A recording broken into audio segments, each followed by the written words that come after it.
Hi everyone, and a very good evening to all of you, and welcome back once again to another session of PMI analysis from the Hindu. और इस session में guys हम बात करने वाले हैं pre mains और interview analysis की of all the important articles from today's Hindu newspaper.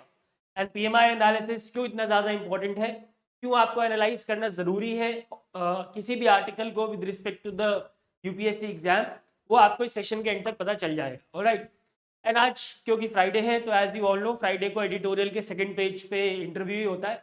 And text and context में भी आज कुछ खास चीजें मेंशन नहीं थी with respect to the exam, but yes there are 2-3 very important articles which are there in today's newspaper. All right, so let's begin with the session and let's talk about the very first article, which is this is India's moment of reckoning.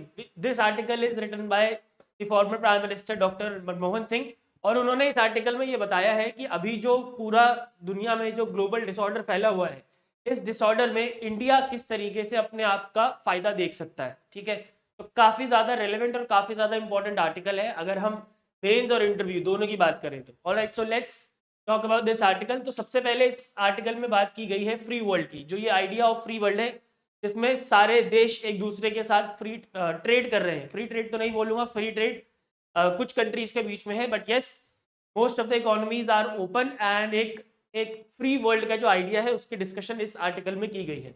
So this article says that ever since the fall of the Berlin Wall in 1989, a paradigm of free societies, frictionless borders, open trade, open economics evolved to be the governing order in many nations. ठीक है, 1989 के बाद से ये जो paradigm shift हुआ है towards opening up of economy, इसने पूरी दुनिया के ट्रेड को काफी ज्यादा फायदा पहुंचाया है।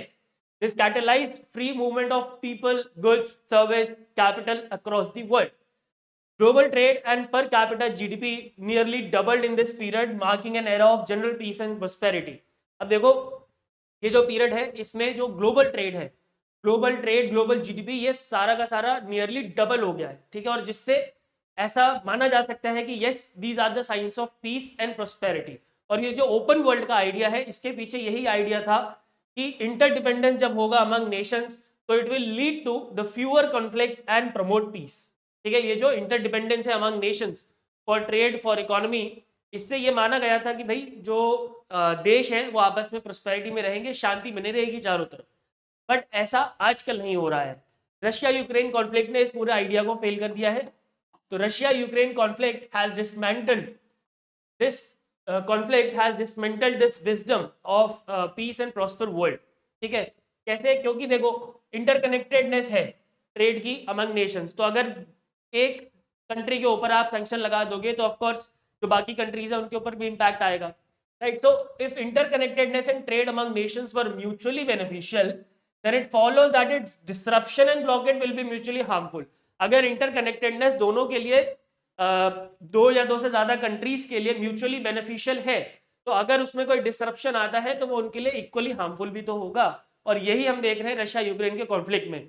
रशिया के ऊपर बहुत सारे सैंक्शंस लगा दिए गए हैं, रशिया की इकोनॉमी भी अभी थोड़ी सी स्लो डाउन हो रखी है। इसका इम्पैक्ट पूरी दुनिया के ऊपर है क्योंकि रशिया का ट्रेड ऑलमोस्ट हर कंट्री से है। और इसके बेस्ट एग्जाम्पल है इजिप्टियंस। इजिप्ट में अभी फूड शॉर्टेज चल रहा है क्योंकि उनकी डिपेंडेंसी रशिया के ऊपर फूड को लेके बहुत ज्यादा है। इसके अलावा Germans are suffering from high cost of heating in winter due to their dependency on Russian gas. इसके अलावा यूएसए के अंदर इलेक्ट्रिक कार्स की शॉर्टेज आ रही है बिकॉज वो बैटरी बनाने के लिए जो निकल का इस्तेमाल होता है वो रशिया से इंपोर्ट करते हैं। एंड ऑफ कोर्स इंडिया पे भी इसका इम्पैक्ट पड़ेगा अगर ग्लोबल शॉर्टेज होती है फर्टिलाइजर की।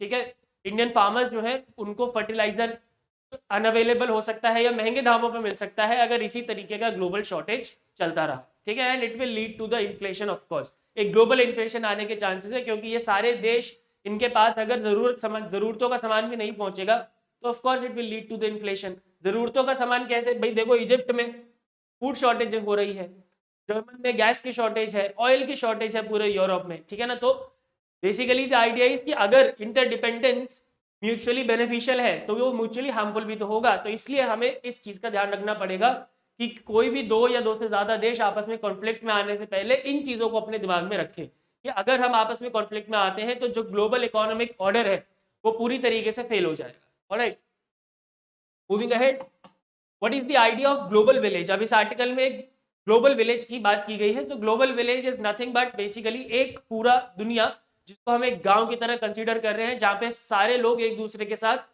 पीस के साथ रहेंगे, हार्मनी के साथ रहेंगे। Alright, so global village is not just an academic term, it is a live reality for nearly 8 billion people on the planet, which was built on the foundation of advanced transportation network backed by the concentration of US dollar. ठीक है, cemented with the US dollar.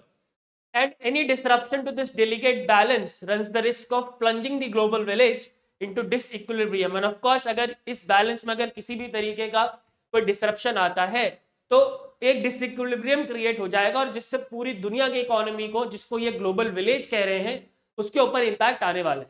Alright, end of course India ने भी बहुत सारे benefit लिए हैं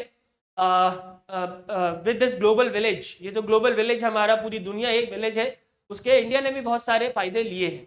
alright, क्योंकि India एक एक्टिव पार्टिसिपेंट है in this interconnected world with the tripling of trade in the last 3 decades. पिछले 3 दशकों में इंडिया का जो ट्रेड है वो ट्रिपल हो गया है। तो ऑफ कोर्स इंडिया ने भी बहुत सारे फायदे खींचे हैं with this idea of global village. Alright, अब देखो आज की डेट में क्या सिचुएशन है। ये रशिया यूक्रेन कॉन्फ्लिक्ट के बाद ये जो पूरी दुनिया है ये 2 ब्लॉक्स में डिवाइड हो गई है। एक वो कंट्रीज है जिन्होंने रशिया को कंडेम नहीं किया है, और एक दूसरे वो हैं जिन्होंने रशिया को कंडेम किया है। लेकिन यहाँ पे एक इनइक्वालिटी है, और वो ये है कि वो कंट्रीज जिन्होंने रशिया को कंडेम नहीं किया है, ठीक है, they constitute more than half the world's population but only a quarter of the world's economy. ठीक है, ये जो नेशन जिन्होंने रशिया को कंडेम नहीं किया है ये वर्ल्ड पॉपुलेशन का आधे से ज्यादा है, लेकिन दे constitute only a quarter of global economy. लेकिन दूसरे जिन्होंने रशिया को कंडेम किया है they constitute for 3/4 of the global economy. और इसीलिए ये जो पावरफुल कंट्रीज हैं जो कि कंडेम कर रही हैं रशिया को, एंड जिनका 3/4 ऑफ द ग्लोबल इकोनॉमी में 3/4 ऑफ द ग्लोबल इकोनॉमी है जिनकी, उनका जो जो उनका इंपैक्ट है वो थोड़ा सा ज्यादा है। ठीक है, तो बेसिकली अब जो वर्ल्ड है वो 2 पार्ट्स में डिवाइड हो गया है। एक वो जो कि रशिया को कंडेम कर रहे हैं, और दूसरे वो जो कि रशिया को कंडेम नहीं कर रहे हैं। Alright, now what role, India का क्या रोल हो सकता है। ठीक है, ड्यूरिंग द कोल्ड वॉर जब इंडिया ने अपनी नॉन अलाइनमेंट पॉलिसी रखी थी कोल्ड वॉर के समय, उस समय इंडिया का जो ट्रेड था वो बहुत स्मॉल पार्ट था ऑफ इंडियाज इकोनॉमी। लेकिन अगर हम आज की बात करते हैं तो इंडिया का जो ट्रेड है of the world's economy, of India's economy also, वो बहुत ज्यादा हो चुका है। But today trade represents a significant share of India's GDP and India's trade is dependent on both these power blocks। एक वो जो कि रशिया को कंडेम कर रहे हैं, और एक दूसरे वो जो कि रशिया को कंडेम नहीं कर रहे हैं। तो ये यहाँ पे इंडिया के लिए काफी एक डिफिकल्ट सिचुएशन है कि हम क्या करें। तो बहुत ईजी रास्ता है, डॉक्टर मनमोहन सिंह ने समझाया है कि भाई देखो, as the western bloc of nation looks to reduce dependence on Russia China bloc of nation, it presents newer avenues for India to expand the trade with the rest of the world। ठीक है, अब देखो जो western bloc है, western countries है, वो Russia China block को जो है वो अब उसके ऊपर अपनी डिपेंडेंसी को रिड्यूस करना चाहते हैं। तो इस समय इंडिया के पास एक बहुत बड़ा एवेन्यू है कि वो बाकी बची हुई दुनिया के साथ अपने ट्रेड को एक्सपैंड कर सके। ठीक है, क्योंकि ऑफकोर्स इंडिया की जो पोजीशन है वो दोनों के साथ अच्छी है, रशिया चाइना ब्लॉक के साथ भी, और जो दूसरे कंट्रीज हैं जो कि रशिया को कंडेम करते हैं उनके साथ भी, लाइक यूएसए हो गया, फ्रांस हो गया, जर्मनी हो गया। Alright, the western bloc of nations has expressed its desire to embrace a new paradigm of free but principle trade.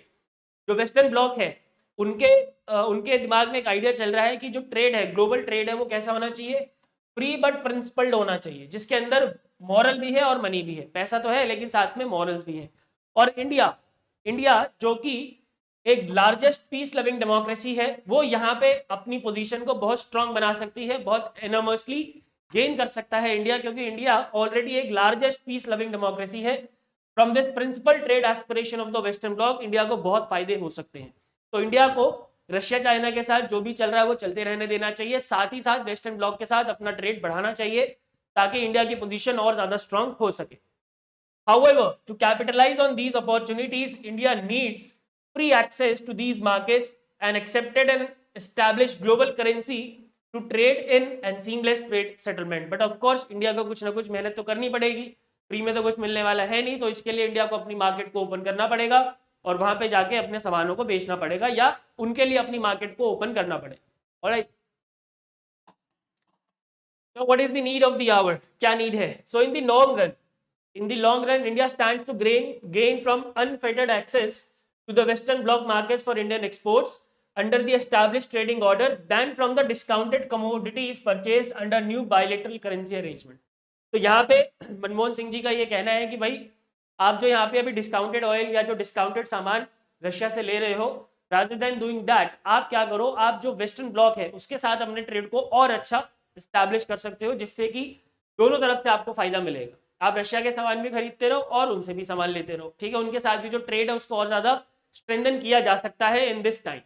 Alright, and India thus needs not just a non-aligned doctrine for the looming new world order, but also a non-disruptive geo-economic policy that seeks to maintain the current global economic equilibrium। मतलब India को non aligned रहना चाहिए, that is fine, लेकिन साथ ही साथ जो global economic policy है इंडिया की उसको और ज्यादा स्ट्रेंथन करने के लिए India should look towards the western countries as well, क्योंकि ये बहुत ही अच्छा और बहुत ही सुनहरा मौका है। इंडिया की पोजीशन बहुत ज्यादा स्ट्रांग है, हमने कई बार डिस्कस किया है कि पूरे वर्ल्ड से डिग्नेटरीज इंडिया के पास आ रहे हैं, इंडिया को प्रेशराइज करने की कोशिश कर रहे हैं कि भाई आप एक स्टैंड लो, बट इंडिया नहीं ले रहा है। तो क्योंकि इंडिया की इतनी अभी पावरफुल पोजीशन है, तो इस पावरफुल पोजीशन का इस्तेमाल करते हुए इंडिया को अपना ट्रेड एक्सपैंड करना चाहिए विद द वेस्टर्न वर्ल्ड, और साथ ही साथ जो रशिया चाइना ब्लॉक के साथ चल रहा है वो तो चलते ही रहना था, ठीक है। तो all these things were mentioned in this article, I hope this article is clear. So basically इसमें हमने क्या क्या चीजें डिस्कस कर ली। पहली चीज, जो प्री वर्ल्ड का आइडिया था उससे पूरी दुनिया को कैसे फायदा मिल रहा था उसकी बारे में हमने बात किया। एंड उसका जो आइडिया है वो ये था कि भाई अगर जो नेशंस है वो इंटरकनेक्टेड रहेंगे आपस में तो पीस एंड प्रोस्पेरिटी बनी रहेगी, पर ऐसा नहीं हुआ क्योंकि रशिया यूक्रेन कॉन्फ्लिक्ट के बाद ये पीस एंड प्रोस्पेरिटी में एक डेंट आ गया है। और क्योंकि इंटरकनेक्टेड वर्ल्ड म्यूचुअली बेनिफिशियल होता है तो इंटरकनेक्टेड वर्ल्ड म्यूचुअली हार्मफुल भी होगा, ठीक है, क्योंकि अगर उसके अंदर कोई डिसरप्शन आ जाएगी तो वो सबके लिए हार्मफुल है। ऑलराइट, इसके एग्जांपल्स हमने डिस्कस किए। और इंडिया इस समय क्या कर सकता है? इंडिया के पास बेस्ट रास्ता यही है कि रशिया चाइना ब्लॉक के साथ जो भी रिलेशंस है वो बने रहें और साथ ही साथ वेस्टर्न वर्ल्ड के साथ जो ट्रेड है उसको एक्सपैंड किया जाए। Alright, so this is the summary of this article and now let's move ahead towards the PMI analysis because that is the most important part after reading any article। अब article आपने पढ़ लिया, पर आपको एक question भी बनाना पड़ेगा कि इसमें इस तरीके का क्वेश्चन आ सकता है और ये इस सिलेबस के इस पार्ट से कनेक्टेड है। So it is connected to GS2 international relation and the question can be like this: in the ongoing global disorder, India can be the fulcrum as a peaceful democracy with the economic prosperity examined।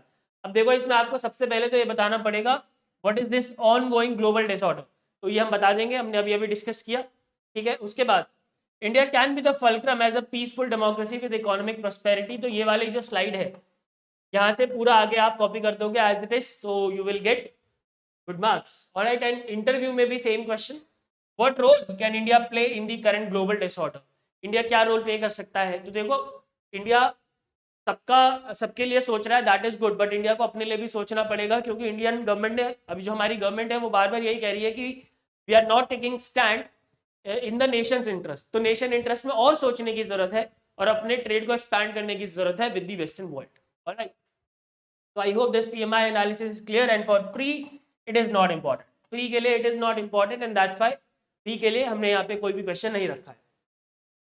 And now moving ahead to the next article, this article is not that important but क्योंकि ये news में है तो इसलिए हमें discuss करना चाहिए और इसमें से आई डोंट थिंक कि कोई क्वेश्चन भी आना चाहिए आपके एग्जाम में, बट यस कोई ना कोई स्टेटमेंट हो सकती है, तो इसलिए ये आर्टिकल इंपॉर्टेंट है। तो क्या है इस आर्टिकल में, एक एमओयू साइन हुआ है बिटवीन यूके एंड रवांडा, और इस एमओयू के हिसाब से जितने भी माइग्रेंट्स जो कि यूके आए थे अनऑथराइज्ड तरीके से, अब उनको रवांडा के होल्डिंग सेंटर में भेज दिया जाएगा। और यूके गवर्नमेंट का ये कहना है कि this is a human solution that will debtor the smuggling operations conducted by the gangs, ठीक है। तो बेसिकली क्या है, यूके और रवांडा के बीच में एक एमओयू हुआ है जिसमें क्या होगा, यूके में जितने भी माइग्रेंट्स थे जो कि अनऑथराइज्ड तरीके से आए थे उनको डिपोर्ट कर दिया जाएगा, कहाँ पे, रवांडा, ठीक है। और यूके गवर्नमेंट का ये कहना है कि इससे जो है ये एक डेटरेंट की तरह वर्क करेगा फॉर दी स्मगलिंग, जो उन लोगों के लिए जो कि स्मगलिंग करते हैं इन द रीजन। बट अब इसमें इशू क्या है, अब आप सोच रहे हो ठीक है अच्छी बात है, क्या प्रॉब्लम है इसमें? प्रॉब्लम्स हैं। प्रॉब्लम्स ये हैं कि first of all this plan punishes asylum seekers for entering the UK using unauthorised routes. तो इसमें क्या प्रॉब्लम है? प्रॉब्लम ये है that this is a violation of article 31(1) of the refugee convention of 1951। ये रिफ्यूजी कन्वेंशन है 1951 का, उसका वायलेट करता है। क्यों करता है? Because this convention prohibits any state from penalizing any person seeking sanctuary for entering the country illegally, provided that they represent themselves to authorities on arrival। चाहे वो illegally घुसे हैं, लेकिन अगर उन्होंने अपने अराइवल पे अथॉरिटीज को रिप्रेजेंट कर दिया है तो आप उनके साथ उनसे ये राइट नहीं छीन सकते, ठीक है। And it also contravenes article 14 of universal declaration of human rights, जो कि हर किसी को राइट देता है to seek and to enjoy in other countries asylum from persecution, ठीक है। सो इसलिए ये इशू है, but there are certain more issues, और भी इशूज है, और वो क्या है? Now it is very unclear, जब लोग रवांडा पहुंचेंगे, जब ये माइग्रेंट्स जो डिपोर्ट किए जा रहे हैं टू रवांडा, जब ये रवांडा पहुंचेंगे तो उनके पास इकोनॉमिक, फाइनेंशियल और हेल्थ केयर राइट्स कौन से होंगे और कौन से नहीं होंगे, या होंगे ही नहीं, इस बात की कोई क्लैरिटी नहीं है। क्या उनको रवांडा के जो सिटीजन्स हैं उनके बराबर समझा जाएगा या नहीं समझा जाएगा, या they will be deprived of any right which is being provided to the citizens of Rwanda, all right? And there is very little evidence to suggest that such a plan will work to combat people smuggling operations, और बहुत कम evidence है इस बात के लिए कि ये smuggling को रोक देगा। इस बात की कोई गारंटी नहीं है, इस बात के पीछे कोई एविडेंस नहीं है, और ऐसा इसलिए क्योंकि 2019 में रवांडा का एक सिमिलर डील हुआ था इजराइल के साथ, और उस डील के बाद क्या हुआ, जो लोग रवांडा पहुंचे थे उन्होंने दोबारा कोई ना कोई रास्ता ढूंढ लिया। जो अगर हम स्मगलर्स की बात करें तो जो लोग रवांडा पहुंचे थे उन्होंने कोई ना कोई दूसरे रास्ते ढूंढ लिए फॉर दी स्मगलिंग, ठीक है। So many people who reached Rwanda were found attempting to reach Europe precisely through the same people smuggling corridor, all right? And those who stayed had difficulty finding employment and many were left destitute। क्योंकि जो smugglers हैं उनको तो आप रोक नहीं पा रहे हो, लेकिन जो दूसरे लोग हैं जो कि स्मगलिंग में इन्वॉल्व नहीं है, जब उनको रवांडा डिपोर्ट किया गया as per this treaty with Israel, तो उनके पास कोई बेसिक राइट्स नहीं थे, उनके पास कोई एम्प्लॉयमेंट नहीं था, and they left destitute, alright. But और second, yes, so these are some of the issues involved with this MOU. I hope this is clear now। इसमें से देखो डायरेक्ट क्वेश्चन बनना तो थोड़ा सा मुश्किल है, बिकॉज ये कहीं से भी इसमें इंडिया का कोई रोल दिखाई देता नहीं है, बट यस ये जो 31(1) है, ऑफ कोर्स आर्टिकल आपसे नहीं पूछा जाएगा, लेकिन यस रिफ्यूजी कन्वेंशन 1951 के बारे में पूछा जा सकता है, इस प्रोविजन के बारे में, ठीक है। और जो universal declaration of human rights का आर्टिकल 14 है उसके बारे में पूछा जा सकता है। डायरेक्ट क्वेश्चन नहीं होगा, बट ये स्टेटमेंट में प्री के किसी भी एक 3 या 4 स्टेटमेंट में कोई एक स्टेटमेंट इनमें से हो सकता है, alright. And now this handsome is right now in India, Boris Johnson. तो अभी इसके बारे में हम डिस्कस नहीं करेंगे, बिकॉज जब ये चले जाएंगे तो जितनी भी चीज़ें ये साइन करेंगे गवर्नमेंट ऑफ इंडिया के साथ, जो भी MOU, जो भी पैक्ट या जो भी एग्रीमेंट साइन होगा, तो उसके बाद हम डिस्कस करेंगे, ऑलराइट। अभी ये गुजरात में घूम रहे हैं, मजे ले रहे हैं, तो अभी इनको मजे लेने देते हैं। Next article, expert body needed on man animal conflict house panel. So basically एक स्टैंडिंग कमेटी बनाई गई थी by the ministry of environment, forest and climate change. उन्होंने रिकमेंड किया है कि एक एक्सपर्ट कमेटी चाहिए to reduce this human animal conflict. तो उसकी बात कर लेते हैं क्या क्या चीजें हैं इसके अंदर। A standing committee on science, technology, environment and climate change was formed under the chairpersonship of Jairam Ramesh, जो कि राज्यसभा के मेंबर हैं। It was formed to analyze the Wildlife Protection Amendment Bill of 2021। ये बिल स्टैंडिंग कमेटी के पास भेजा गया था, ठीक है। आप सबने आई होप पॉलिटी में पढ़ा होगा कि बिल स्टैंडिंग कमेटी के पास जाता है फॉर इट्स रिकमेंडेशन। तो ये जो स्टैंडिंग कमेटी थी ये क्यों बनाई गई थी? To analyse the wildlife protection amendment bill of 2021, and this amendment bill of 2021 seeks there are various amendments in this which seeks to make the Wildlife Protection Act more compliant with the CITES, ठीक है। CITES क्या है? Convention on international trade in endangered species of wild fauna, ठीक है। अब India इसका signatory है, तो इसके प्रोविजंस के साथ ज़्यादा अलाइंड करने के लिए वाइल्ड लाइफ प्रोटेक्शन एक्ट को अमेंड करने का ये बिल था, ठीक है।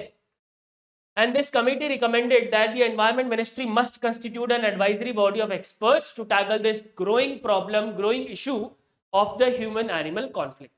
But इतना ही पढ़ना काफी नहीं होगा. We all know कि environment से बहुत सारे क्वेश्चन आते हैं प्री में, so we should know about the basic provisions of the Wildlife Protection Act and the sites as well. Alright, so let's talk about Wildlife Protection Act of 1972. So these are the basic provisions of this act. So number one, it prohibits the hunting of any wild animals specified in Schedule 1, 2, 3 and 4 of the act, and not the 5, because Schedule 5 animals are the vermins. Schedule 5 animals कौन है? Vermins है. Prohibition of cutting or uprooting specified plants. Declaration and protection of wildlife sanctuary and national park, which is being done by the central government. ठीक है, याद रखेंगे, wild life sanctuaries को और national park को प्रोटेक्ट करने का काम, और किसी भी एरिया को वाइल्ड लाइफ सेंचुरी और नेशनल पार्क डिक्लेयर करने का काम किसका है? सेंट्रल का है, सेंट्रल गवर्नमेंट का है. स्टेट गवर्नमेंट्स का कोई रोल नहीं होता इसमें. And also anything extracted from wild life, चाहे वो एनिमल मीट है या फिर इंपोर्टेड आइवरी है या फिर एनिमल के बोन रिमेन्स ऑफ बोन्स है, all these things shall be the property of government, और इस पे किसी और का हक नहीं है. ठीक है, तो ये 4 पॉइंट्स हैं जो कि काफी इंपॉर्टेंट है फ्रॉम दिस एक्ट, ये याद रखेंगे. And then there are various bodies which have been constituted under this act. Like for example, we have a National Board for Wildlife, which is chaired by the Prime Minister of India, and this board is responsible for promotion of conservation and development of wildlife and forest. ठीक है, very important board, और इसमें से कई बार exam में question आ चुका है और आगे भी आ सकता है. कोई वो नहीं है कि क्वेश्चन रिपीट नहीं होगा, क्वेश्चन रिपीट नहीं होगा ऑफ कोर्स, लेकिन यस जो टॉपिक है इस टॉपिक के ऊपर क्वेश्चन रिपीट हो सकता है. It is an apex body for consideration of any wild life matter. कोई भी वाइल्ड लाइफ से रिलेटेड मैटर होगा तो it is the apex body for the consideration. And minister of environment, forest and climate change is the vice chairperson of this board, while the chairperson is the Prime Minister of India. And finally, the standing committee. There is a standing committee under this board which approves all the project falling within the protected areas or within 10 kilometers of the protected areas or the forest. Okay? So there is a provision of standing committee as well, which approves all the projects falling within protected wildlife areas or within 10-kilometer radius of the protected areas or the forest. All right. Then we have another body which is State Board for Wildlife, which is responsible for ये जो state board of wildlife है, ये क्या करता है? Advice करता है state government को on all the matters related to the wildlife. So it has the responsibility of advising the state governments on all the matters related to wildlife, and it is chaired by the respective chief minister of that state, जहां पे जिस भी state का ये board है. Alright. And then we have a central zoo authority which consist of 10 members including chairperson and some members, and all these members and chairperson are appointed by the government of India. It has the responsibility of recognizing the zoos and also to regulate the zoos. Okay, moving ahead. Then we have National Tiger Conservation Authority, which was established in the year 2005, and all the areas which are recognized as the tiger reserves are done on the recommendation of this authority, which is NTCA. All right, and it is chaired by the Union Environment Minister. And finally, we have Wildlife Crime Control Bureau. It was constituted to combat the wildlife crime in the country with its headquarters at New Delhi. Okay, so these are some of the organizations, authorities or bodies which have been constituted under the Wildlife Protection Act of 1972. But this is not enough. We have to talk something about sites. So remember, this convention came into force in the year 1975, and as the name suggests, it is for ensuring the international trade in specimens of wildlife and plants does not threaten their survival. कि जो international trade है wild life animals का, plants का, वो उनके survival को threat ना करे. ठीक है. Its secretariat is administered by United Nations Environment Program, which is of course in Geneva in Switzerland. COP, Conference of Parties to CITES, is the supreme decision making body, and the next COP will be conducted in Panama City in this year only, 2022, and India hosted its COP in the year 1981, which was the third COP to CITES. Alright, so ये छोटा सा brief information आपको पता होना चाहिए. Now दो अच्छे questions हैं जो कि आपके प्री में पूछे जा सकते हैं. Consider the following statements with respect to Wildlife Protection Act of 1972. and you have to identify the correct statement. It prohibits the hunting of any wild animals specified in schedule 1, 2, 3, 4 and 5 of the act. नहीं 5 वाला नहीं है. It only prohibits the hunting of animals which are in schedule 1, 2, 3 and 4 and not 5. So this statement will be incorrect. It prohibits the uprooting, possession or selling of any specified plant from any forest land or any protected area. This is absolutely correct. And declaration and protection of wildlife sanctuaries and national parks is being done by the respective state governments. No. Is that so? This is not the correct statement because this is being done by the central government and not the state governments. Okay. So we have to identify the correct statement, which means option B. Only 2 will be the correct answer. And next question. Consider the following statements. All right. CITES came into force in 1975 to ensure that the international trade in specimens of wild animals and plants does not threaten their survival. Absolutely correct. There is no problem with this statement. Its secretariat is administered by UNEP and it is located at Geneva. बिल्कुल सही बात है, ये भी सही है. And 19th COP2 CITES will take place in 2022 in Berlin. Yes, it will take place in 2022, but not in Berlin. It will take place in Panama City. It will take place in Panama City. And here you have to identify incorrect statement. So only 3 must be the correct answer. Only 3 which is not in the option. Okay, let's make this option as only 3. Only 3. Option C will be the correct answer. I'll make the corrections in the PDF. And if you want to have the PDF of this session, you can join the Telegram channel. And the link for which is provided in the description. Alright. Correct find karna tha na? Yes. This is correct. This is correct. And this is incorrect. Alright, so option C, only 3 will be the correct answer here. Moving ahead to the last article for today, Maldives ban India out campaign. अब देखो जो मालदीव के अंदर government है उसके ऊपर जो मालदीव के लोकल लोग हैं, जो ऑपोजिशन के लोग हैं, उनको एक्यूज किया जा रहा था कि आपकी जो इकोनॉमी है, यानी कि मालदीव्स की जो इकोनॉमी है, पूरा का पूरा मालदीव जो है वो अब न्यू दिल्ली के ऊपर डिपेंड हो चुका है और उन्हीं के टुकड़ों पे पल रहा है. इस तरीके के हार्श वर्ड्स का भी इस्तेमाल किया गया है. तो वहाँ पे इंडिया आउट कैंपेन चल रहा था बहुत टाइम से, जिसको कि अब मालदीव्स की गवर्नमेंट ने आउट कर दिया है. इब्राहिम मोहम्मद सोली वहाँ के प्रीमियर है, उन्होंने ये अनाउंस किया है कि there will be no India out campaign, क्योंकि ऐसा बिल्कुल नहीं है. हमारी इकोनॉमी पूरी तरीके से दिल्ली पे डिपेंड नहीं करती. Yes, there are bilateral ties between the two countries, but it is not like that कि हम पूरा का पूरा उनके ऊपर डिपेंडेंट. ऑलराइट, सो इसमें और ज़्यादा डिटेल में जाने की जरूरत नहीं है, इतना ही काफ़ी है.